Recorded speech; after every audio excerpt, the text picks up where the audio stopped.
کہ اسلام ایک پیشے کو ناپسند کرتا ہے اور وہ ہے مانگنے کا پیشہ، ہاتھ پھیلانے کا پیشہ، سوال کرنے کا پیشہ، اس کو ناپسند کیا ہے۔ باقی تو میرے حبیب پاک سید عالم صلی اللہ علیہ وسلم نے فرمایا اگر تو محنت کر کے روزی کماتا ہے تو پھر تو معمولی آدمی نہیں، پھر تو اللہ کا محبوب بن گیا ہے، پھر تو محبوب الہی ہو گیا ہے، پھر تو اللہ تبارک و تعالیٰ تجھ سے محبت فرماتا ہے۔ اگر تو محنت کرتا ہے، مشقت کرتا ہے، آگے بڑھتا ہے، روزگار کے لیے نکلتا ہے، پھر تو اللہ کا محبوب ہے۔ نبی کریم علیہ السلام نے مزدور کو جو سب سے بڑا درجہ عطا فرمایا، سب سے بڑا مقام عطا فرمایا، وہ یہ ہے، کسی صحابی نے پوچھا یا رسول اللہ صلی اللہ علیہ وسلم سب سے اچھا کھانا کون سا ہے؟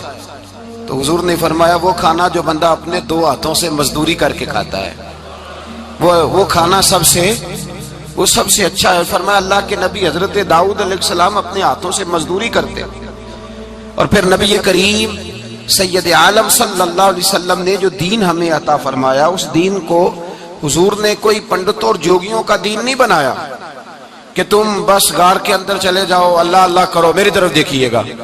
یہ نہیں فرمایا کہ تم بس ٹھیک ہے آ جاؤ مسجد تسبیح پکڑ لو، کوئی اور کام نہ کرو، بلکہ حکم دیا ہے کہ کسب معاش کرو، محنت کرو، جد و جہد کرو، ہاتھ ہلاؤ۔ قرآن مجید فرقان حمید نے کہا وَجَعَلْنَا اللَّيْلَ لِبَاسًا، رات تمہاری پردہ پوشی کے لیے بنائی گئی ہے، رات تمہاری پردہ پوشی کے، وَجَعَلْنَا النَّهَارَ مَعَاشًا، اور فرمایا دن تمہارے رزق کمانے کے لیے بنایا گیا، جد و جہد کے لیے۔ حضرت عیسیٰ علیہ السلام کی ایک نوجوان سے ملاقات ہوئی تو فرمایا تو کیا کرتا ہے؟ کہنے لگا میں عبادت کرتا ہوں۔ تو فرمایا کھاتا کہاں سے ہے؟ کہنے لگا میرا بھائی کمائی کرتا ہے تو وہ مجھے اس میں سے حصہ دیتا ہے۔ تو آپ فرمانے لگے پھر تو عبادت گزار نہیں، تیرا وہ بھائی تجھ سے زیادہ عبادت گزار ہے، جو تیرے لیے یہ بندوبست کرتا ہے، جو تجھے یہ جد و جہد کر کے دیتا ہے، وہ تیرے لیے۔ حضرت عمر فاروق رضی اللہ تعالیٰ عنہ نے اپنے دور خلافت میں شوق دلایا صحابہ، محنت کرنے کا شوق۔ ہمارے معاشرے کے اندر لوگ دوسرے کی کمائی پر وقت گزارنا چاہتے ہیں، دوسرے کے مال پر نظر رکھتے ہیں، مجھے کچھ سسرال سے مل جائے، کچھ مجھے رشتہ داروں سے مل جائے، کچھ مجھے دوست احباب سے مل جائے، کچھ مجھے باقی جگہوں سے مل جائے۔ لوگ مختلف جگہوں پہ نظر رکھتے ہیں اور مختلف ہیلوں اور بہانوں کے ساتھ دوسرے کا مال ہڑپ کرنے کی کوشش کرتے ہیں۔ میرے حبیب کریم علیہ السلام نے توجہ دلائی صحابہ کو، مزاج عطا فرمایا۔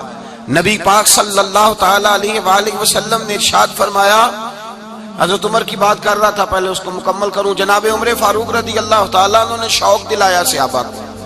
تو ایک دن آپ گزر رہے تھے تو ایک صحابی وہ درخت لگا رہے تھے، اپنے ہاتھ سے درخت لگا رہے تھے۔ تو حضرت عمر فاروق رضی اللہ تعالیٰ عنہ نے دیکھا تو دیکھ کر فرمانے لگے تجھے مبارک ہو، تجھے فرمایا اللہ تبارک و تعالیٰ تیری عزت بھی بڑھا دے گا اور تیری محتاجی بھی دور فرما دے گا، اس لیے کہ تو محنت کر رہا ہے، تو جد و جہد کر رہا ہے، تو اپنے ہاتھ سے کوشش کر رہا ہے، اللہ تبارک و تعالیٰ تیرا رزق بھی بڑھا دے گا اور اللہ تیری عزت میں بھی اضافہ کرے گا۔ نبی کریم علیہ السلام نے فرمایا عدل کرنے والے بادشاہ کے ساتھ جو آدمی جہاد کے لیے نکلے اس کا دین میں سب سے بڑا درجہ ہے، عدل کرنے والے حکمران کے ساتھ جو جہاد کے لیے نکلے اس کا سب سے بڑا درجہ ہے۔ فرمایا میرا وہ غلام جو صبح سے لے کر شام تک ایک دن رزق حلال کے لیے محنت کرتا ہے، فرمایا ایک پورا سال عدل کرنے والے بادشاہ کے ساتھ جہاد کرنے سے اللہ ایک دیہڑی لگانے والے مزدور کو زیادہ ثواب عطا فرمائے گا، اللہ اسے زیادہ اجر دے گا، اس لیے کہ وہ جد و جہد کر رہا ہے، وہ کوشش کر رہا ہے، میدان عمل میں نکلا ہوا ہے۔ مزدور کو ایک تو کاہلی بڑی ہے، ہر چوتھا نوجوان جس کو ہم دیکھتے ہیں اس کو پوچھتے ہیں تو کیا کرتا ہے، کہتا کاغذ جمع کرائے باہر جانے کے لیے، تو سالوں بیت گئے، بس وہ نہ کاغذ نکلے نہ صاحب باہر گئے۔ بھائی کوئی کام کر لیں تو کہتے ہیں میرے ابا جی کو 2-4 کروڑ روپیہ دے دیں گے تو کچھ کر لیں گے، اگر نہ دیا تو پھر دیکھیں گے دائیں بائیں۔ اور اس ظلم نے، اس زیادتی نے گناہ کے دروازے کھولے ہیں، لالچ کے دروازے کھولے ہیں، قتل کے دروازے کھولے ہیں۔ اس گناہ نے رشتے ناتے توڑ ڈالے، لوگ کسی کی ذات سے تو پیار کر ہی نہیں رہے، جیب سے محبت ہو رہی ہے۔ لوگ دیکھتے ہیں کہ کون سا ایسا طریقہ اختیار کروں کہ بغیر کمائی کے میرے ہاتھ پیسے آئیں۔ اور خدا کے بندو یاد رکھو، اللہ تبارک و تعالیٰ فرماتے ہیں دنیا تجھے کیا دے سکتی ہے، لوگ تو محتاج ہیں، تو محنت کر اور توجہ میری بارگاہ کی طرف رکھ۔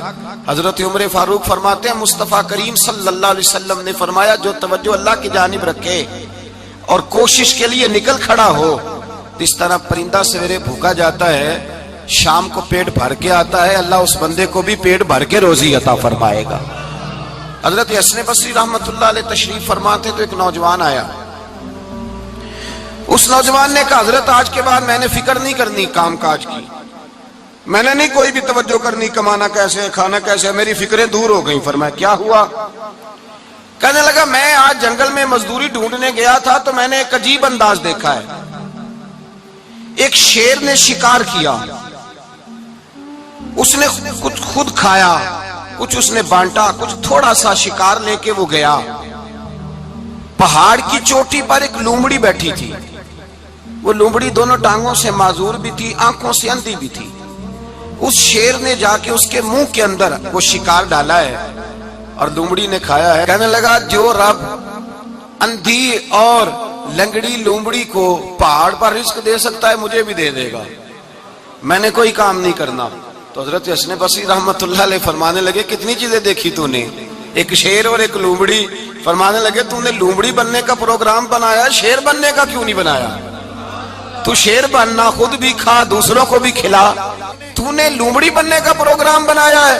مزدوروں گویا حضرت حسن بصری فرما رہے ہیں کہ مزدور لومڑی نہیں ہوتا، مزدور تو شیر ہوتا ہے، مزدور تو یہ تو شیر ہوتا ہے، شیر۔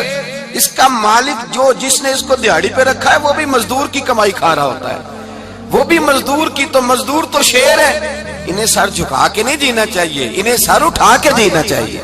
یہ تو بڑے قیمتی وجود کے لوگ ہیں جو مزدوری کرنے نکلتے ہیں، ان کے کچھ حقوق ہیں، کچھ حقوق۔ ہمارے حکمران بھی حقوق کا تعین کرتے ہیں، کہتے ہیں 15,000 سے زیادہ، یہ جو بجٹ آیا ہے نا اس میں 15,000 سے زیادہ، کہتے ہیں مزدور کی تنخواہ 15,000 ہونی چاہیے۔ کتنی جی؟ 15,000 سے کون سا گھر چلتا ہے؟ ویسے مولویوں کی بھی اتنی ہے، اور میرا خیال ہے کم مولویوں کی 15,000 ہے، 10 کے قریب ہی ہے، اور اس کو بھی کہتے ہیں کہ تو بڑا کھاتا ہے، ارادہ ہے عید کے بعد تجھے چھٹی کرا دی جائے، بڑے خرچے ہیں تیرے مولوی۔ 15,000 روپیہ تنخواہ مزدور کی، گزارا ہوتا ہے؟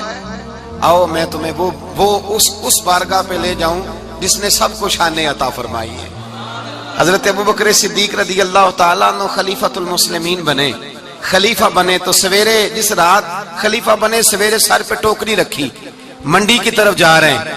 حضرت عمر فاروق رضی اللہ تعالیٰ عنہ مولا علی شیر خدا کو کسی نے بتایا کہ وہ تمہارا خلیفہ تو جا رہا ہے مزدوری کرنے، وہ تو جا رہا ہے کمائی کرنے۔ حضرت علی شیر خدا مولا کائنات جناب فاروق اعظم دونوں نے رستے میں روکا کہ ابو بکر کہاں جا رہے ہو؟ فرمانے لگے کام کرنے جا رہا ہوں، مزدوری کروں گا، منڈی میں جاؤں گا، تجارت کرتا تھا اس کو جاری رکھوں گا، بچوں کا پیٹ بھی تو پالنا ہے۔ اب تمہاری حکومت کے پیچھے بچے تو نہیں نا بھوکے مروا لینے، میں نے کچھ کرنا تو ہے۔ حضرت عمر کہنے لگے چلا آ کے بیٹھ، ہم صحابہ کو اکٹھا کرتے ہیں اور مال غنیمت سے تیرا وظیفہ لگاتے ہیں، آپ کو وظیفہ ملے گا ماہانہ، تو آپ بیٹھ کر کے مسجد میں تو ڈیوٹی کریں۔ بیٹھ گئے، مشاورت ہوئی تو حضرت ابوبکر صدیق رضی اللہ تعالیٰ عنہ سے پوچھنے لگے جناب بتلائیے آپ کا کتنا وظیفہ لگایا جائے؟ تو حضرت ابوبکر صدیق فرمانے لگے اتنا لگا دو جتنی ایک مزدور کی تنخواہ ہوتی ہے۔ تو ایک صحابی بول کے بڑے میٹھے اور دھیمے لہجے میں کہنے لگے ابوبکر اگر تیرا گزارا نہ ہوا تو، اگر تیرا گزارا نہ ہوا تو حضرت ابوبکر صدیق فرمانے لگے اگر میرا گزارا نہ ہوا تو میں مزدوروں کی تنخواہوں میں اضافہ کر دوں گا، اگر مزدوروں کے گھر جلنے لگیں گے تو میرا بھی چلے گا، میں ان کی تنخواہیں بڑھاؤں گا صرف اپنی۔ تو مزدور کے حقوق کا تعین کیا۔ سب سے پہلے تو میرے نبی پاک علیہ السلام نے منع فرمایا، فرمایا جس کو مزدوری پر رکھو پہلے اس کے ساتھ اجرت طے کرو۔ حضور صلی اللہ علیہ وسلم نے فرمایا جب تک اجرت واضح نہ ہو جاؤ کسی کو کام پر، جب تک اجرت واضح نہ ہو جائے، مکمل نہ ہو جائے کہ کیا دینا ہے، طے کریں۔ کیا لوگ جو جناب دے دیں گے لے لوں گا، شریعت اس کو پسند نہیں کرتی، محبوب نہیں رکھتی۔ پہلے اس کے ساتھ پہلا حق مزدور کو یہ دیا کہ اس کی اجرت پہلے، بولیے اجرت پہلے اجرت طے ہوگی، یہ پہلا حق ہے۔ اور مزدور کا دوسرا حق کیا بیان کیا میرے نبی پاک نے؟ فرمایا جب، اور یہ ایسی اعلیٰ بات ہے کہ جتنے حقوق لکھنے والے ہیں نا، جتنے بین الاقوامی سطح پر انسانی حقوق کا چارٹر بنانے والے ہیں، وہ کہتے ہیں کہ یہ ایسا نقطہ حضور نے بیان کر دیا ہے کہ اس سے آگے کو بڑھ ہی نہیں سکتا، یہ ایسی بات ہے کہ جس کی شرح بھی کوئی نہیں کر سکتا۔ میرے حبیب کریم علیہ الصلوۃ والسلام نے فرمایا پہلے طے کرو، اور کیا خوبصورت لفظ ہے، قانون بنا دیا۔ فرمایا جب مزدور مزدوری کر لے تو اس کا پسینہ خشک ہونے سے پہلے اسے ادا کر دینا، اس کا پسینہ خشک ہونے سے پہلے اسے اس کی مزدوری دے دو۔ بیچارے نے محنت کی ہے، اپنے گھر جائے، یہ نہیں کہ اس نے مزدوری کیا تو تم نے کہا نہیں ادھر سے پینٹ صحیح نہیں ہوا، یہ تو لے جا 2000 اور پھر میں تیرا حساب کروں گا، ابھی ذرا میں چیک کرا لوں 2-4 لوگوں کو بلا کر کے، وہ فلاں جگہ سے نا ایک کونا خالی رہ گیا۔ اللہ سے ڈرنا چاہیے، اللہ سے ڈرنا چاہیے۔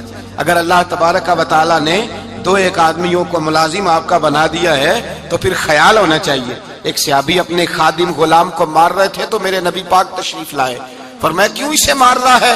حضور غلطیاں بڑی کرتا ہے۔ تو نبی پاک نے فرمایا جتنا تجھے اس پر اختیار ہے نا، اس سے کہیں بڑھ کر میرے رب کو تیرے اوپر بڑا اختیار ہے۔ کہا حضور یہ بڑی غلطی کرتا ہے، میں آخر کتنا معاف کروں؟ تو حضور نے فرمایا اتنا معاف کر جتنا میرا رب تجھے معاف فرماتا ہے۔ پتہ ہے تیری صبح سے لے کر شام تک کتنی کوتاہیاں ہیں۔ درگزر کا حکم دیا، پہلا حق یہ دیا مزدوری طے کرو، دوسرا حق یہ دیا پسینہ خشک ہونے سے پہلے ادا کرو، تیسرا حق یہ دیا کہ اس سے درگزر کرو، غلطی ہو جائے تو درگزر کرو۔ تو یا رسول اللہ مزدوری کتنی دیں؟ میرے نبی پاک بخاری مسلم حضور سید عالم صلی اللہ علیہ وسلم نے فرمایا مزدور کا حق بیان کیا نبی پاک نے، اور ایک بات ارشاد فرمائی تو اس کے اندر کئی پہلو، ایک حدیث میں کئی پہلو بیان فرمائے۔ حبیب پاک نے فرمایا جیسا تم کھاتے ہو ویسا ہی اسے کھلانا۔ کوئی نہیں، آپ شاید سو رہے ہیں کچھ حضرات، جیسا خود کھاتے ہو ویسا ہی، بھئی بس ختم ہو گئی بات۔ اتنی بڑی بات کر دی سرکار نے۔ کبھی دیکھا ہے آپ نے کہ مزدور کو ایسے کھلایا جا رہا ہو جیسا مالی کھا رہے ہیں؟ حضور نے فرمایا بھئی مزدوروں کا حق یہ ہے کہ جیسا تم نے کھانا ہے ویسا اسے کھلانا ہے، اور فرمایا جیسا تم نے پہننا ہے ویسا اسے پہنانا ہے۔ اور پھر میرے حبیب کریم علیہ الصلوۃ والسلام نے ارشاد فرمایا اس کی ہمت سے بڑھ کر تم اس پر بوجھ نہیں ڈال سکتے، جتنا کام وہ کر نہیں سکتا اتنا تم اسے دے نہیں سکتے۔ اور فرمایا اگر اتنا کام دینا ہے جو اس کی ہمت سے زیادہ ہے تو میں اس کے مالک کو کہتا ہوں وہ بھی اٹھ کے مزدور کے ساتھ کام پہ لگ جائے، اٹھے اس کے ساتھ کام میں شریک ہو جائے۔ مزدوری کا بھی تعین فرمایا، اور پھر اس کو کام کس مقدار کا دینا ہے، مزدور کو کس قدر زیادہ اس پر بوجھ ڈالا جائے گا، یہ بھی مصطفیٰ کریم نے بیان فرمایا۔ فرمایا جو لا یکلف اللہ نفسا الا وسعہا، اللہ بھی تم پر وہ بوجھ نہیں ڈالتا جو تم اٹھا نہیں سکتے، تو کسی مزدور کو تم ایسا کام نہیں بتاؤ گے۔ حضرت عثمان غنی رضی اللہ تعالیٰ عنہ ایک دن حضرت عمر فاروق سے کہنے لگے عمر بس کر دے یار، تیرے بعد بھی تو لوگوں نے خلیفہ بننا ہے، کیسے کوئی تیرے رستے پہ چلے گا؟ تو حضرت عثمان غنی سے جناب عمر کہنے لگے کیا ہو گیا؟ آپ فرمانے لگے کل میں دیکھ رہا تھا کہ لوگ باغ میں مزدوری کر رہے تھے اور آپ امیر المومنین ہو کے ان کا ہاتھ بٹا رہے تھے، ہاتھ بٹا رہے تھے۔ تو حضرت عمر کہنے لگے بوڑھے تھے، بیمار تھے، مزدوری کر رہے تھے تو پسینہ بہ رہا تھا، کیا ہو گیا اگر تھوڑا سا میں نے ساتھ دے دیا؟ حضرت جناب سیدنا فاروق اعظم یہ لفظ کہتے ہوئے رو پڑے۔ آپ فرمانے لگے میں کسی بادشاہ کا شہزادہ نہیں، میں بھی اسی باپ کا بیٹا ہوں جو اونٹ چرا کے گزارا کیا کرتا تھا۔ میں نے آگے بڑھ کے لوگ حیثیت بھول جاتے ہیں، اپنی حیثیت بھول جاتے ہیں۔ اللہ تبارک و تعالیٰ جب کچھ عطا کرتا ہے ان کا رویہ اپنے ماتحتوں کے ساتھ اتنا سخت اور جابرانہ آمرانہ ہو جاتا ہے، اس قدر زیادہ ان کے لب و لہجے میں کڑواہٹ آ جاتی ہے، اس قدر زیادہ ان کی طبیعتوں کے اندر سختی اور غرور بھر جاتا ہے کہ وہ احساس ہی نہیں کرتے کہ جو سامنے بیٹھا ہے وہ بڑا ایک دکھی انسان ہے اور وہ تکلیف میں ہے، وہ آزمائش میں اپنے آپ کو مبتلا سمجھ رہا ہے۔ حضرت ابو ذر غفاری رضی اللہ تعالیٰ عنہ فرماتے ہیں میں اپنے ماتحتوں کے حق میں بڑا سخت تھا، سخت تھی میری طبیعت، میرے غلاموں کی جرت ہی نہیں تھی کہ وہ میرے سامنے گفتگو کر سکیں اور ٹھہر بھی سکیں۔ فرماتے ہیں جس دن میں کلمہ پڑھنے گیا، جس دن میں حضور کی بارگاہ میں، تو میں نے کہا حضور کوئی خاص نصیحت؟ تو نبی پاک نے فرمایا میری نصیحت تیرے لیے یہ ہے کہ جیسا تو نے کھانا ہے ویسا ہی غلام کو کھلانا ہے، جیسا تو نے پہننا ہے ویسا ہی غلام کو پہنانا ہے۔ حضرت ابو ذر کہتے ہیں جو میرے اندر کمی تھی وہی میرے نبی نے نصیحت کر دی، جو میرے اندر کوتاہی تھی وہی غیب جاننے والے رسول نے بتلا دی۔ فرماتے میں گھر گیا، جب میں جاتا تھا تو ملازموں کا سانس خشک ہو جاتا تھا، وہ کانپنے ہانپنے لگتے تھے کہ جانے اب یہ کیا کرے گا۔ حضرت ابو ذر غفاری فرماتے میں گیا، ایک شخص سے میں نے کہا کھانا پکاؤ، کھانا پکایا، دسترخوان پہ لگایا اور اپنے سارے ملازموں کو کہا آؤ یار میرے ساتھ بیٹھ کے روٹی کھاؤ، آؤ سارے میرے ساتھ بیٹھ کے کھانا کھاؤ۔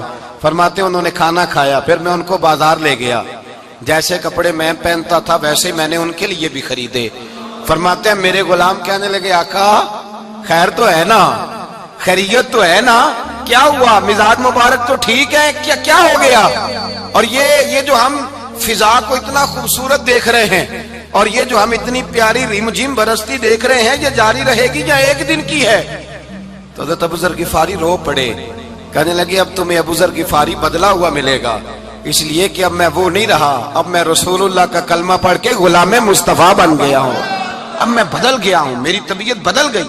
غلاموں کے حق میں حضرت مولا علی شیر خدا غلام کو لے کر کے گئے دکان پر، حضرت مولا علی غلام کو لے کر گئے کپڑے کی دکان پر، 2 جوڑے خریدے، ایک کم قیمت کا ایک زیادہ قیمت کا، ایک کم قیمت کا ایک زیادہ قیمت کا، 2 جوڑے خریدے۔ جب واپس لوٹے تو غلام سے کہنے لگے تو اپنا لے لے۔ غلام کو پتا تھا کہ اس زمانے میں ہوتا کیا تھا، اس نے کم قیمت کا جوڑا اٹھایا۔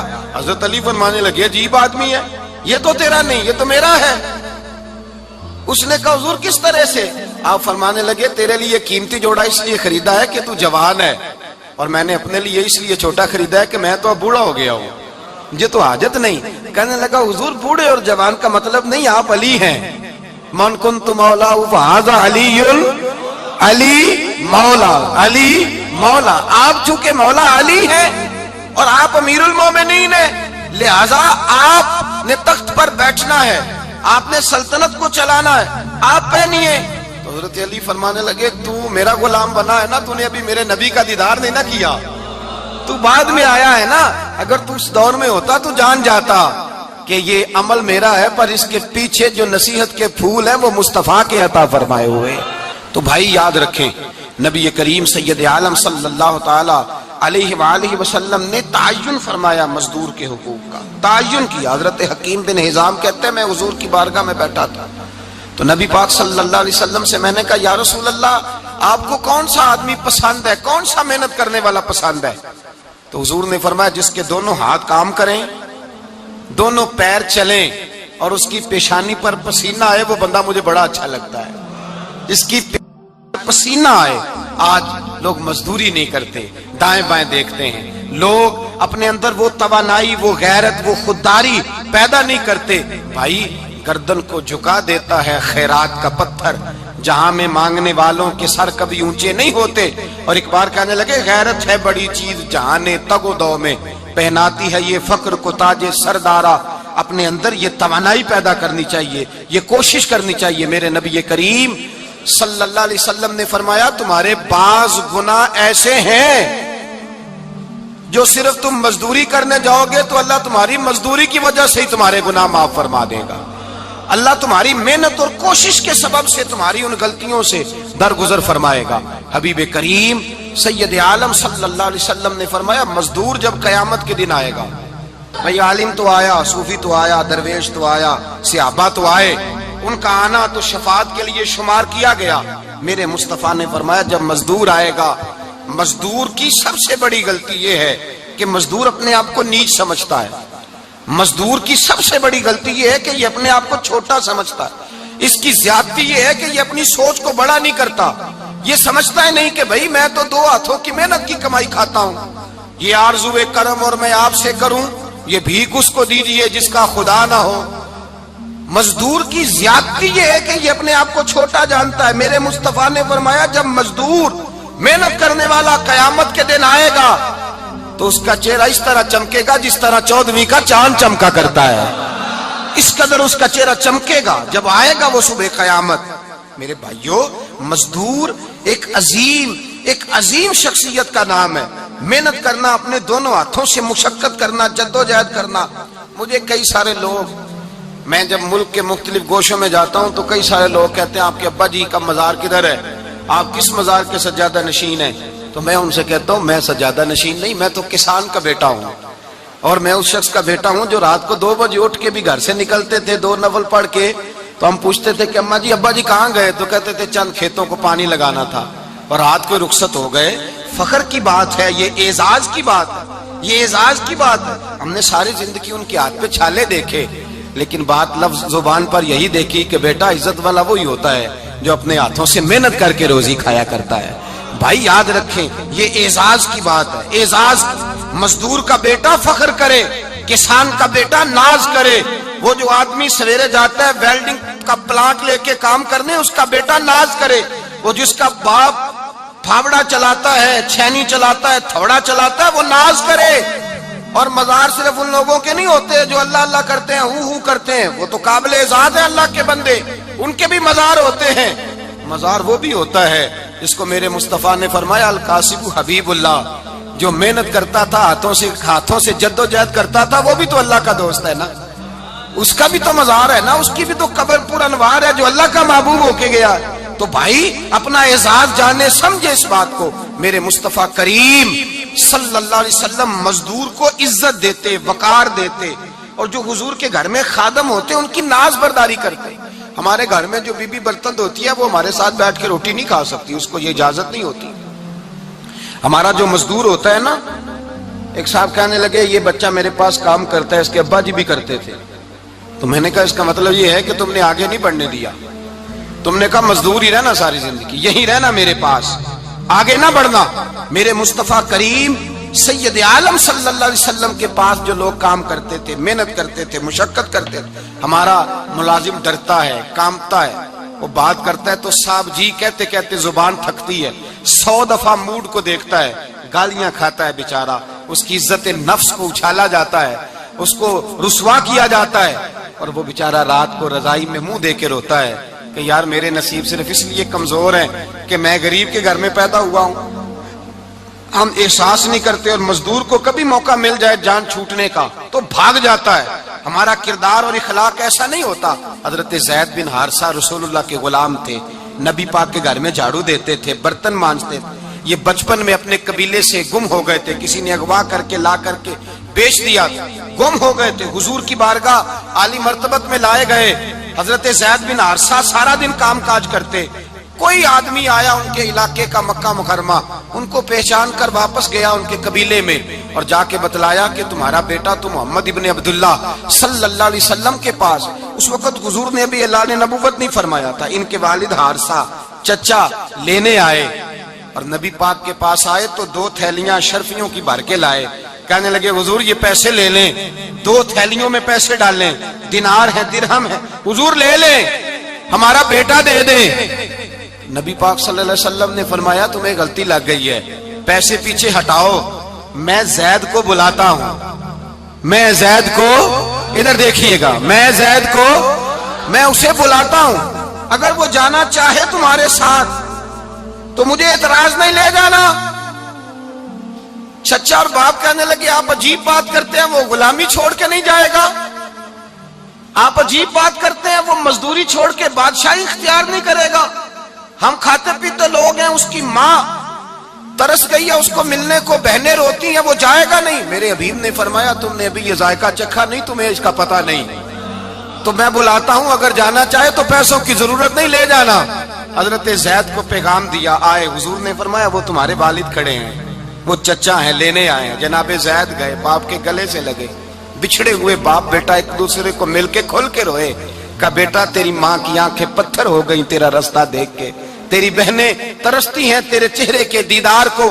بیٹا وہ گلیاں بھی روتی ہیں جن میں تو کھیلا کرتا تھا، پر اب فکر کی بات کوئی نہیں، اب کوئی پریشانی نہیں، میں پیسے لایا ہوں تجھے لے جاؤں گا. نبی پاک صلی اللہ علیہ وسلم نے دیکھا نا جب باپ بیٹے کی گفتگو ہو گئی، آنسو بہہ گئے، بوجھ ہلکے ہو گئے، تو میرے کریم نے فرمایا زید اگر تم چچا کے ساتھ والد کے ساتھ جانا چاہو تو میری طرف سے اجازت ہے، تم جا سکتے ہو۔ یہ لفظ کہے تو جناب زید دوڑ کے حضور کے قدموں میں آ کے بیٹھ گئے، حضور کے قدموں میں بیٹھ گئے، اور گویا فاضل بریلوی علیہ رحمہ نقشہ بیان کرتے ہیں، کہنے لگے تیرے قدموں میں رہوں غیر کی ٹھوکر پہ نہ ڈال، میں جھڑکیاں کھاؤں کہاں چھوڑ کے صدقہ تیرا، اور تیرے قدموں میں جو ہے غیر کا منہ کیا دیکھے، کون نظروں پہ چڑھے دیکھ کے تلوا تیرا۔ کہنے لگے حضور میں نے نہیں جانا، میں یہیں رہوں گا۔ چچا اور باپ نے دیکھا تو کہنے لگے بیٹا تو غلامی چھوڑ کے نہیں جائے گا، تو ملازمت چھوڑ کے بادشاہی میں نہیں جائے گا۔ تو آپ کے والد کو آپ فرمانے لگے ابا جی ذرا 2 گھڑیاں یہاں رہ کے تو دیکھیں، یہاں 2 گھڑیاں رہ کے تو دیکھیں۔ فرمایا یہاں ملازموں کا وہ اعزاز ہے جو شہزادوں کا ہوا کرتا ہے، یہاں خادموں کی وہ عزت ہے، اور پتہ پھر ان کو مقام کیا ملا، یہ واحد صحابیاں جن کا نام اللہ نے قرآن پاک میں بیان فرمایا ہے، نام اللہ نے قرآن مجید میں بیان فرمایا۔ حضور کا اپنے غلاموں کے ساتھ جو تعلق تھا، اپنے ملازموں کے ساتھ جو رشتہ تھا، بڑا آدمی آتا ہے نا، بڑا آدمی تو لوگوں کی سانس سوکھ جاتے ہیں، اٹھ کے ملتے ہیں، بڑا کچھ کرتے ہیں۔ مزدور آتا ہے تو لوگ اوے کہہ کے پکارتے ہیں، ان کو خبر ہی نہیں کہ اس شخص کا اعزاز کتنا ہے۔ حضرت انس بن مالک رضی اللہ تعالیٰ عنہ فرماتے ہیں میں چھوٹا سا تھا، میری اماں مجھے حضور کے گھر چھوڑ گئی، میں نے 10 سال نوکری کی نبی پاک کی۔ کتنے سال بولیے؟ 12ویں دن لوگ کہتے ہیں بس بھائی ختم ہو گیا، اب فرینکنس ہو گئی ہے، اب جو مرضی تیرے ساتھ کریں گے۔ 10 سال نوکری کی میں نے، لیکن جناب انس فرماتے ہیں نبی پاک نے کبھی مجھے اف تک بھی نہیں کہا تھا، اف تک بھی نہیں کہا تھا، اف تک بھی۔ حضور نے بھیجا جاؤ فلاں آدمی کو بلا کر کے لاؤ۔ حضرت انس بن مالک رضی اللہ تعالیٰ عنہ فرماتے ہیں میں بلانے گیا، بچہ تھا چھوٹا سا، رستے میں بچے کھیل رہے تھے تو میں ان کے ساتھ کھیلنے لگا، محو ہو گیا، مجھے پتہ ہی نہ چلا وقت کا۔ حضور نے جب مجھے بھیجا تو فرمایا جلدی جانا اور جلدی آنا، اب مجھے خبر ہی نہیں، بڑی دیر ہو گئی۔ حضور وہاں انتظار کر کر کے خود تشریف لائے، کہتے جب نبی پاک آئے تو میں بچوں کے ساتھ کھیل رہا تھا، حضور نے جب مجھے کھیلتے ہوئے دیکھا، میری اچانک نظر پڑی تو میرے ہوش اڑ گئے۔ حضور نے تو کہا تھا جلدی آنا، اور میں یہاں کھیلنے لگا، یہاں اتنا الجھا کہ مجھے خیال نہیں رہا کس کام آیا ہوں۔ حضرت انس فرماتے ہیں میں ڈرنے لگا، جیسے جیسے حضور قریب آتے میری ٹانگیں کانپتی۔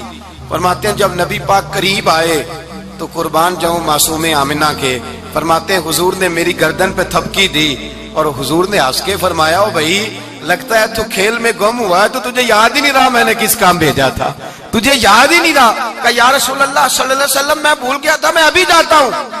کیا انداز ہے، کیا شفقت ہے، کیا رنگ ہے۔ حضور میں ابھی گیا اور ابھی آیا۔ نبی پاک نے فرمایا نہیں یار تو کھیل میں خود ہی چلا جاتا، تو کھیل یہاں میں خود جاتا۔ یہ اعزاز، یہ فضیلت، یہ درجہ کس نے ذروں کو اٹھایا اور صحرا کر دیا، یہ کس نے قطروں کو ملایا اور دریا کر دیا، یہ کس کی حکمت نے یتیموں کو کیا در یتیم اور غلاموں کو دنیا بھر کا مولا کر دیا۔ یہ کس نے اتنا، میرے بھائی مزدور کو حضور نے اعزاز دیا۔ نبی پاک اپنے ہاتھ سے کام کرنے والے کے ساتھ اس نے سلوک کرتے، محبت کرتے، پیار کرتے۔ ایک بوڑھی اماں تھی جو مسجد میں جھاڑو دینے کی مزدوری کرتی تھی۔ کیا کام کرتی تھی؟ دعا کریں اللہ ہم سب کو مسجد کی صفائی کی توفیق عطا فرمائے۔ بوڑھی اماں تھی، مسجد کی صفائی کرتی تھی، نوکری کرتی تھی، بیمار ہو گئی۔ بخاری شریف میں موجود ہے اللہ کے محبوب صلی اللہ علیہ وسلم روز تیمارداری کرنے جاتے۔ ایک وقت ایسا آیا کہ دن میں 2 مرتبہ حضور تیمارداری کرنے جاتے۔ ایک شام نبی پاک نے فرمایا اس کا انتقال ہو جائے تو مجھے اطلاع کرنا۔ صحابہ کہتے ہیں رات کے وقت ان کا انتقال ہوا، ٹھنڈ کا موسم تھا، ہم نے حضور کو تکلیف دینا مناسب نہ سمجھا، ہم نے دفن کر دیا۔ سویرے اللہ کے حبیب نے پوچھا تم نے مجھے اطلاع کیوں نہیں دی؟ حضور سردی بڑی تھی۔ کون جاتا ہے مزدوروں کے جنازوں میں؟ کون جاتا ہے مزدوروں کے جنازے میں؟ یہاں تو اب جنازے بھی سیاسی ہو گئے ہیں، اب تو کوئی بہت بڑا امیر آدمی فوت ہو جائے تو وہاں رش ہوتا ہے، وہاں رش ہوتا ہے، غریبوں کا تو جنازہ بھی کوئی نہیں پڑتا۔ حضرت جناب سیدنا ابو ہریرہ رضی اللہ تعالیٰ عنہ فرماتے ہیں حضور نے فرمایا مجھے اطلاع کیوں نہیں دی؟ تمہیں اس کے اعزاز کا نہیں پتا؟ وہ مزدور تھی، مسجد میں جھاڑو دیتی تھی، تم نے خبر ہی نہیں دی؟ حضور وصال ہو گیا، فرمایا چلو مجھے بتاؤ قبر کہاں ہے؟ حضور سارا کچھ جانتے ہیں، لیکن یہ ساری تمہید اس لیے بیان کی کہ ایک مزدور کی شان واضح ہو جائے. فرمایا بتاؤ قبر کہاں ہے؟ صحابہ کہتے ہیں ہم قبر پہ لے گئے تو میرے نبی نے فرمایا صفے بلاؤ میں دوبارہ جنازہ پڑھاؤں گا. میں دوبارہ جنازہ نہیں ہو سکتا. اس وقت ہو سکتا ہے جب وارث نے نہ پڑھاؤ پھر دوسرا جنازہ جائز ہے. وارث نہ پڑھے تو اس سے پہلے 20 جنازے بھی ہو جائیں تو جب وارث پڑھ لے پھر دوسرا جنازہ نہیں ہو سکتا. حضور نے دوسرا جنازہ اس لیے پڑھایا کہ حضور اپنی ساری امت کے وارث ہیں. نبی پاک ساری امت کے وارث ہیں. فرمایا بناؤ صفے میں جنازہ پڑھاتا ہوں. مزدور کو اعزاز دیا, پیار کیا. حضرت عبد الرحمن ابن عوف رضی اللہ تعالیٰ عنہ فرماتے ہیں ایک دن میرا دل کیا تھا کہ میں غریب ہو جاؤں. کیا ہو جاؤں؟ آپ اپنے لیے دعا نہ کریں لیکن حضرت عبد الرحمن ابن عوف کے الفاظ تو دہرائیں. وہ کیا کہہ رہے ہیں کہ میرا دل کرتا تھا میں اللہ. ایک دن میرا, بڑے امیر آدمی تھے نا صحابہ میں سب سے زیادہ امیر, فرمانے لگے ایک دن میرا دل کیا میں غریب ہو جاؤں, غربت پسند کر لوں. اصل میں غریب کو اپنی شان کا نہیں نہ پتا. اسے جس دن پتہ چل گیا کہ میں غریب کی عظمت کتنی ہے, غریب ہر وقت اپنے آپ کو کوستا ہی رہتا ہے. اور میں اکثر کہتا ہوں کہ یہ بڑے کا قصور نہیں کہ اس نے تجھے چھوٹا جانا ہے, یہ تیرا قصور ہے. تو احساس کمتری میں کیوں مبتلا ہوا؟ تو نے اپنے آپ کو چھوٹا کیوں جانا؟ تو نے اپنے آپ کو کمزور کیوں سمجھا؟ تو نے کیوں سمجھا کہ میں مزدور ہوں تو میری عزت ہی کوئی نہیں, میرا مقام کوئی نہیں؟ کیوں تو نے ایسا سمجھا اپنے لیے؟ حضرت عبد الرحمن میرے بھائی یاد رکھیں جب غریب کو پتہ چلے میری شان کیا ہے, میرے نبی پاک نے فرمایا میں غریبوں کے بیچ آیا ہوں, میں غریبوں میں رہا ہوں, میرے دائیں بائیں غریب رہتے ہیں اور قیامت کے دن جب میں جنت میں جاؤں گا تو میرے آگے پیچھے غریب لوگ ہی ہوں گے. میں غریبوں کے ساتھ مل کے جنت میں جاؤں گا. حضرت عبد الرحمن ابن عوف کہتے ہیں ایک دن میرا بھی دل کیا تھا. یہ سب سے امیر تھے صحابہ میں, اور حضور نے فرمایا تو پکا جنتی ہے پر سب سے آخر میں جنت میں جائے گا, اس لیے کہ جتنا مال ہے اتنا حساب بھی تو دینا ہے نا, پکے. حضرت عبد الرحمن ابن عوف کہتے ہیں ایک دیہڑے دل کیا تھا کہ میں ماڑا ہوتا, میں غریب ہوتا. یہ دل کیا میرا. کہا کس طرح؟ فرمانے لگے ایک مزدور صحابی تھے حضرت سعد انصاری نام تھا, وہ حضور سے ملنے آئے. جب انہوں نے ہاتھ ملایا نا نبی پاک سے تو حضور نے ان کا ہاتھ تھام لیا. غریبوں کمال کر دی میرے مصطفیٰ کریم نے. نبی پاک نے ہاتھ تھاما, حضور نے ہاتھ, آپ کو اس بات کی لذت نہیں آئی شاید, نبی پاک نے ہاتھ تھاما مزدور کا. مزدور کہتا میں نے چھڑانا چاہا تو حضور نے پکڑ لیا دبا کے, اور جب تھام لیا تو میں ٹھہر گیا, میں اپنی قسمت پہ ناز کرنے لگا. حضور نے میرا ہاتھ کھولا, کہتے ہاتھ پہ چھالے تھے, جگہ جگہ چھالے بنے ہوئے تھے. تو نبی کریم صلی اللہ تعالی علیہ وآلہ وسلم نے ہاتھ کھول کے فرمایا سعد یہ کیا ہوا؟ عرض کی حضور غریب ہوں, بوڑھے ماں باپ ہیں, چھوٹے چھوٹے بچے ہیں, بہن بھائیوں کے حقوق ہیں, بیوی کے منہ میں حلال کا لقمہ دینا ہوتا ہے. یا رسول اللہ پھاوڑا لے کے, کئی لے کے, کدال لے کے, بیلچا لے کے مزدوری کرتا ہوں, میدان میں نکلتا ہوں, صبح سے گیا تھا اب آیا ہوں, ہاتھوں میں نشان پڑ گئے ہیں. حضرت عبد الرحمن ابن عوف فرماتے ہیں جس کے قدم چومنے کو دنیا ترسے اس رسول نے سر مبارک جھکایا اور غریب کے ہاتھ کو چوم لیا. نبی پاک نے بوسہ دیا اور پھر فرمایا کیا؟ فرمایا یہ وہ ہاتھ ہیں جن سے خدا بھی پیار کرتا ہے, محمد مصطفیٰ بھی محبت فرماتے ہیں. نبی رحمت علیہ السلام نے فرمایا یہ تیرا وہ ہاتھ ہے جس سے اللہ بھی پیار کرتا ہے اور اللہ کا. تو مزدور کو پھر ناز کرنا چاہیے کہ پریشان رہنا چاہیے؟ بولے نا, مزدور کو ناز کرنا چاہیے نا, اس کو اپنا ہاتھ کھول کھول کے دیکھنا چاہیے اور اسے کہنا چاہیے اللہ نے مجھے وہ ہاتھ عطا فرمایا جس سے رب بھی پیار کرتا ہے, مصطفیٰ بھی پیار کرتے ہیں. اسے تو اعزاز سمجھنا چاہیے, فضیلت جاننی چاہیے, اسے تو ناز کرنا چاہیے. اللہ تبارک و تعالیٰ نے مجھے یہ اعزاز دیا ہے. کسان جو کھیتوں میں مزدوری کر رہا ہے, وہ مزدور جو کسی فیکٹری میں گیا ہے, رزق حلال کی تلاش میں نکلا ہے, اسے تو میرے بھائی ناز کرنا چاہیے, اسے تو خوش ہونا چاہیے کہ اللہ نے مجھے یہ فضیلت دی. ترستے ہوئے غریب, جان بوجھ کے اپنے آپ کو پریشان رکھتے ہوئے لوگ اگر جان جائیں کہ فضیلت کیا ہے, عظمت کیا ہے, اور پھر غلام کے ساتھ سلوک کیا کرنا ہے. ایک یہودی کا بیٹا نبی پاک کی خدمت کرتا تھا اکثر. یہودی کا بچہ, وہ بیمار ہو گیا, روز آتا تھا, چھوٹے موٹے کام کرتا تھا, بیمار ہو گیا. حضور نے فرمایا چلو تیمارداری کرنے چلتے ہیں. کس کی؟ غلام کی, نوکر کی. یہاں صاحب کہتے ہیں 5,000 روپیہ لے جاؤ، وہ بڑے احسان کے ساتھ 5,000 روپیہ لے جاؤ اور دے آنا، اور اسے کہنا سر جی پوچھ رہے تھے تیرا کیا حال ہے، وہ بات ختم ہو گئی۔ حضور بنفس نفیس گئے اور غریب کا گھر تھا، وہ یہودی باہر نکلا جس کا بیٹا بیمار تھا، تو کہتا جب دروازے پہ میں نے مسلمانوں کے نبی کو کھڑے دیکھا تو میرے پیروں تلے زمین ہی نکل گئی۔ میں نے کہا حضور مجھ غریب کی کٹیا میں کیسے آئے؟ پر میں تجھے پتا ہے نا تیرا بچہ میری نوکری کرتا تھا یا کبھی بیمار ہو گیا، میں تیمارداری کرنے آیا ہوں۔ وہ یہودی کہتا مجھے خیال یقین ہی نہ آئے کہ میرے گھر میں حضور، تو امیر حرم، میں غریب بے نوا، تو کجا من کجا، میرے گھر میں حضور آئے۔ کہتے کہاں ہے ہمارا پیارا؟ حضور وہ لیٹا ہوا ہے۔ صحابہ کہتے ہیں نبی پاک سرانے گئے تو اس کا آخری وقت تھا، تھوڑا سا ٹائم تھا، میرے مصطفیٰ نے فرمایا تو میری نوکری کرتا تھا، آج میں تیری تیمارداری کرنے آیا ہوں۔ غلاموں سنو، جو رسول اللہ کی نوکری کرے آخری وقت آئے تو اللہ کے رسول پہنچ جایا کرتے ہیں، حضور پہنچ جایا کرتے ہیں۔ نجم کی اے خدا آرزو ہے یہی، عاشق زار کی آبرو ہے یہی، موت کے وقت سر ان کے قدموں میں ہو، دید ہوتی رہے دم نکلتا رہے۔ حضور پہنچ جاتے ہیں، نبی پاک تشریف لائے، بیٹھے سرانے۔ حضور نے جب اپنا برف سے ٹھنڈا اور کستوری سے زیادہ خوشبو والا ہاتھ اس کے بالوں میں پھیرا، آنکھیں کھولی، حضور نے فرمایا چل کلمہ پڑھ جا، چل میرا کلمہ پڑھ جا۔ ساری دنیا در رسول پہ آ کے کلمہ پڑھے اور حضور اسے کلمہ پڑھانے گھر تشریف لے گئے۔ یہ ایک مزدور کو، ایک محنت کرنے والے کو اعزاز دیا، گھر گئے کلمہ پڑھ لے۔ اس نے اپنے والد کی طرف دیکھا اور والدہ کی طرف دیکھا، ماں باپ یہودی ہیں، رونے لگے، کہنے لگے بیٹا یہ ہم سے زیادہ بڑھ کر تیرے حق میں خیر خواہ ہے، جیسے کہتے ہیں کر لے۔ اس نے کلمہ پڑھا اور حضور کی گود میں لوٹ پوٹ ہونے لگا، کلمہ پڑھا، روح پرواز کر گئی۔ شارحین کہتے ہیں جب نبی پاک وہاں سے نکلے تو حضور نے فرمایا اٹھاؤ اس کی میت کو۔ ماں باپ کہنے لگے کہاں لے جانا ہے؟ فرمایا ہم اپنے طریقے کے مطابق غسل کفن کریں گے، اس لیے کہ جو کلمہ پڑھ جائے پھر وہ میرا ہو جایا کرتا ہے، میرا ہو جایا کرتا ہے۔ بھائی یاد رکھیں، مزدور کو حضرت ربیعہ بن کعب فرماتے ہیں میں حضور کو وضو کراتا تھا، رات کا وضو میری ذمہ داری تھی، صرف ایک وضو رات کا۔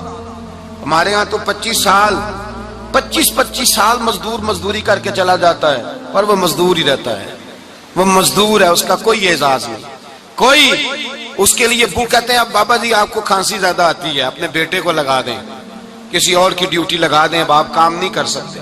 25 سال نوکری کی، ملا کیا؟ حضرت ربیعہ کہتے ہیں میں وضو کراتا تھا رات کا، میرے نبی پاک نے فرمایا شادی کیوں نہیں کرتا؟ تو میں نے کہا یا رسول اللہ نہ میرے پاس حسن ہے، نہ پیسے ہیں، نہ کوئی کاروبار ہے، مجھے کون رشتہ دے گا؟ میرا روپ بھی نہیں تے میرا رنگ بھی نہیں، میں نے یار مناؤن دا ٹانگ بھی نہیں، کون مجھے رشتہ دے گا؟ کہتے ہیں حضور خاموش ہو گئے۔ دوسرا دن آیا تو میں وضو کرانے پہنچا تو نبی پاک نے فرمایا شادی کیوں نہیں کرتا؟ کہتے ہیں میں نے کہا حضور کون رشتہ دے گا؟ وہی 3 باتیں دہرائیں، نہ پیسے ہیں، نہ حسن ہے، نہ کوئی کاروبار ہے، نہ مکان ہے۔ فرمایا حضور نے تیسرے دن پھر کہا، جب دوسرا دن ہوا نا تو حضور نے کہا، حضور خاموش ہوئے میرے جواب پر۔ میں نے کہا یار کتنا بیوقوف ہوں، حضور روز پوچھتے ہیں اور میں جواب ہی نہیں دیتا۔ کہتے ہیں تیسرے دن میں نے ارادہ کیا آج نبی پاک پوچھیں گے تو میں کہوں گا حضور جیسے دل کرتا ویسے ہی کرا دیں۔ کہتے ہیں تیسرے دن میں گیا، سارا وضو کرا لیا پر نبی پاک نے پوچھا ہی نہیں۔ میں ارادہ کر کے گیا تھا کہ آج پوچھیں گے تو بتا دوں گا، حضور نے پوچھا ہی نہیں۔ فرماتے ہیں وضو مکمل ہو گیا، میں دروازے تک چلا گیا تو مصطفیٰ نے آواز دی، فرمایا واپس پلٹ نہ، میں پلٹا تو حضور نے فرمایا تو شادی کیوں نہیں کرتا؟ کہتے ہیں میں کھل کے مسکرایا، میں نے کہا محبوب تیرے کرم پہ قربان جاؤں، کیا انداز محبت ہے، حضور مہربانی کریں کرا دیں۔ فرمایا فلاں سردار کے پاس جا، ایک وضو کراتے ہیں، اور اعزاز حضور نے کتنا دیا، جا سردار کے پاس اور اسے جا کے کہہ کہ اللہ کے رسول فرماتے اپنی بیٹی کا نکاح تیرے ساتھ کر دے۔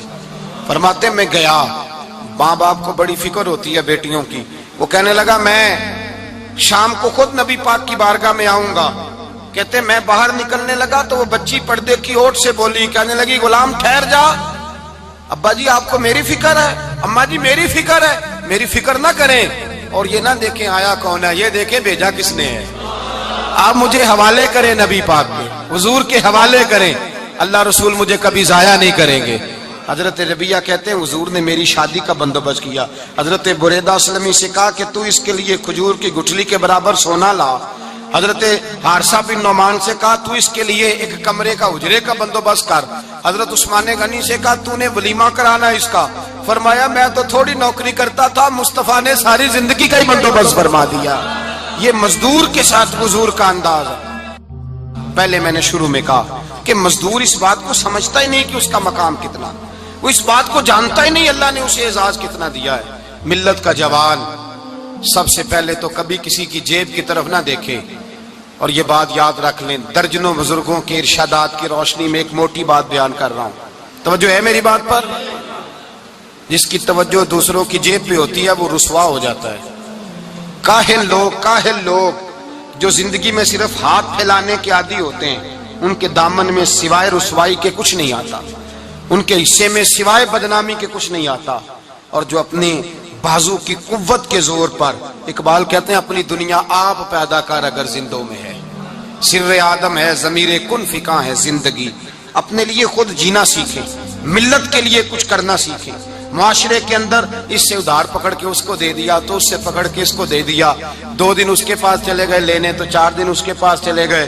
کبھی کو دوست باہر سے آ گیا تو اس کے پیچھے بھاگنے لگے, چاپلوسی کرنے لگے. 2-4 جوڑوں کی خاطر, ایک موبائل کی خاطر چھوڑیں اس دھندے سے باہر آئیں. میں نے کہا ایک پیشہ برا ہے, ایک پیشہ, اور وہ ہے ہاتھ پھیلانا. باقی کوئی پیشہ برا نہیں. 18 گھنٹے مزدوری کرو, نکلو باہر, نکلو میدان میں آؤ, جدوجہد کرو, مزدوری کرو جب تیرا ہاتھ مزدوری تک جائے. اور یاد رکھو رزق حلال کھانا ہے اور رزق حلال ہی کھلانا ہے. یہ وقار ہے, رزق حلال مومن کا وقار ہے. جو لوگ لقمہ حرام کھاتے ہیں وہ اپنا وجود کھو بیٹھتے ہیں, روحانی طاقتیں کھو بیٹھتے ہیں. میرے اعلیٰ حضرت رحمت اللہ علیہ فرماتے ہیں جس کا نماز میں دل نہ لگے, جس کا مسجد جانے کو دل نہ کرے, جس کا عبادت پہ توجہ نہ ہو, جس کا دین کی طرف رغبت نہ ہو, اسے غور کرنا چاہیے کہ اس کا کئی رزق میں لقمہ حرام تو شامل نہیں ہو گیا. فرمایا جب لقمہ حرام شامل ہوتا ہے تو اللہ تبارک و تعالی معرفت کا نور چھین لیتا ہے, پھر انسان کی زبان سے تاثیر چلی جاتی ہے, پھر اس سے سجدوں کی جو کیفیت ہوتی ہے وہ روٹ جاتی ہے, درود و سلام کے ذائقے نصیب نہیں ہوتے. میرے مصطفیٰ کریم صلی اللہ علیہ وسلم گزر رہے تھے, ایک آدمی دعا مانگ رہا تھا, یا رب یا رب یا رب یا رب کہہ رہا تھا. نبی پاک نے فرمایا یہ قیامت تک بھی دعا مانگے تو اس کی قبول نہیں ہوگی. صحابہ نے کہا حضور آپ تو رحمت للعالمین ہیں اور آپ فرما رہے ہیں اس کی دعا قبول نہیں ہوگی. نبی پاک نے فرمایا اس لیے قبول نہیں ہوگی کہ جو کپڑے پہنے ہیں وہ بھی حرام پیسوں کے ہیں, اور جو اس نے کھایا ہے وہ بھی حرام پیسوں کا ہے, اور جو پیا ہے وہ بھی حرام پیسوں کا ہے. کیسے اس کی التجا اس کی بارگاہ میں قبول ہوگی جب یہ لباس سے لے کر خوراک تک اور خوراک سے لے کر مشروب تک ہر چیز ناجائز پیسے. تو معرفت کا حسن کیسے پیدا ہوگا, فجر میں آنکھ کیسے کھلے گی, قرآن پاک کی طرف دل کیسے جائے جب تیرے اندر رزق حلال جاتا ہے. حضرت بایزید بستامی فرماتے ہیں تو محنت کر کے حلال کی روٹی کھا, وہ تیرے وجود کے اندر جا کے نور بن جائے گی, اور ایسا نور بنے گی کہ وہ روٹی تجھے صبح خود جگا کے بیدار کرا کے اللہ کی بارگاہ میں جھکا دے گی. رزق حلال کھائیں, محنت کریں, جدوجہد کریں. حاتم طائی بہت بڑا سخی تھا. کسی شخص نے ایک دن حاتم طائی سے پوچھا کہ تو نے کبھی اپنے سے بھی بڑا سخی دیکھا ہے؟ کہنے لگا ہاں میں نے اپنے شہر کا ایک بابا دیکھا تو مجھ سے بھی زیادہ سخی ہے, مجھ سے بھی زیادہ سخی, مجھ سے بھی زیادہ. تجھ سے زیادہ؟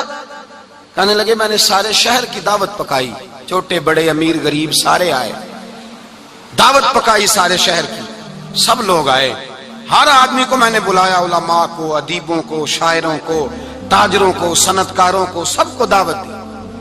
میں نے سوچا کہ ذرا دیکھوں تو صحیح پلٹ کے کوئی رہ تو نہیں گیا جو آیا نہ ہو. چہرے پہ میں نے نقاب ڈالا اور میں باہر نکلا. ایک ضعیف بزرگ لکڑ آ رہا, جنگل میں لکڑیاں کاٹ رہا ہے. میں اس کے پاس گیا تو میں نے کہا بابا تجھے نہیں پتا آج حاتم طائی کی دعوت ہے, تو نہیں گیا؟ کہنے لگا بیٹا مجھے خبر آئی تھی, اطلاع ملی تھی, پر میں نہیں گیا. تو کیوں نہیں گیا؟ کہنے لگے مجھے ہاتھ کی کمائی کر کے کھانے کا چسکا لگ گیا ہے, مزہ لگ گیا ہے ہاتھ کی کمائی کھانے کا. اب مجھے دوسرے کے دسترخوان پر ذائقہ نصیب. ہمارے معاشرے کا تو المیہ ہے, لوگوں کو لذت ہی دوسرے کے دسترخوان پہ آتی, مفت کی روٹی کا ذائقہ نصیب ہوتا ہے. مجھے اپنے ہاتھ کی کمائی کا ذائقہ لگ گیا ہے, اب میں وہاں نہیں جاتا. کہتے ہیں میں پلٹنے لگا تو بابے نے بلایا, کہنے لگا ادھر آ یار. میں گیا تو اس نے 5 آنے نکالے. کہنے لگا حاتم تائی کا جو بندہ لنگر پکانے والا ہوا نا, یہ 5 آنے اسے دے دینا. حاتم تائی کو ضرورت نہیں میرے پیسوں, تو بڑا امیر آدمی ہے, یہ اس کو دے دینا 5 آنے لنگر والے کو. اور اس کو کہنا بڑے بڑے نیک لوگ آئے ہیں دعوت میں, 5 آنے میرے بھی شامل کر لیں, اور میرے ہاتھ کی کمائی چلو میری بھی روٹی کوئی کھا لے گا. کوئی اچھا آدمی میرے حصے کے میرے دیے ہوئے پیسوں سے لقمہ کھا لے گا تو اجر مل جائے گا. حاتم تائی کہتا ہے میں نے کھینچ کے نقاب اتارا اور بابے کو کہا یار سینے سے لگ جا, میں تو مالدار ہو کے سخی ہوں, تو غریب ہو کے بڑا سخی ہے. تو غریب ہو کے بڑا سخی ہے, تیرے اندر اتنی خودداری عزت نفس. میرے بھائی جس کا ہاتھ پھیلا ہوا ہے اس کا سمٹے گا نہیں, جس کا ہاتھ پھیلا ہوا ہے اس کا سمٹے گا نہیں. جس آدمی نے, میرے نبی پاک صلی اللہ علیہ وسلم نے فرمایا جس نے اپنی ذات پر سوال کا دروازہ کھول لیا اس نے اپنے اوپر فقر کا دروازہ کھول لیا. سوال کا مجھے دے دو مجھے دو لائنیں لگی ہوئی ہیں. بھائی یاد رکھیں, اس بات کو ضرور سمجھیں, خودداری پیدا کریں, عزت نفس پیدا کریں, وقار پیدا کریں, اپنے اندر توانائی پیدا کریں, 2 ہاتھوں سے محنت کر کے جدوجہد کر کے آگے بڑھیں, بلکہ کھائیں بھی کھلائیں بھی, اپنے اوپر بھی خرچ کریں, اللہ کے دین کے لیے بھی خرچ کریں, اپنی زندگی وقار والی بنائیں. ایک وقت نہیں 18 گھنٹے کی مزدوری کریں. میرے حبیب پاک علیہ السلام نے فرمایا جو بندہ سویرے مزدوری کرنے گیا اور شام کو تھک کے سو گیا, اللہ اس کے سارے گناہ معاف فرما دے گا. وہ تھکا کس لیے؟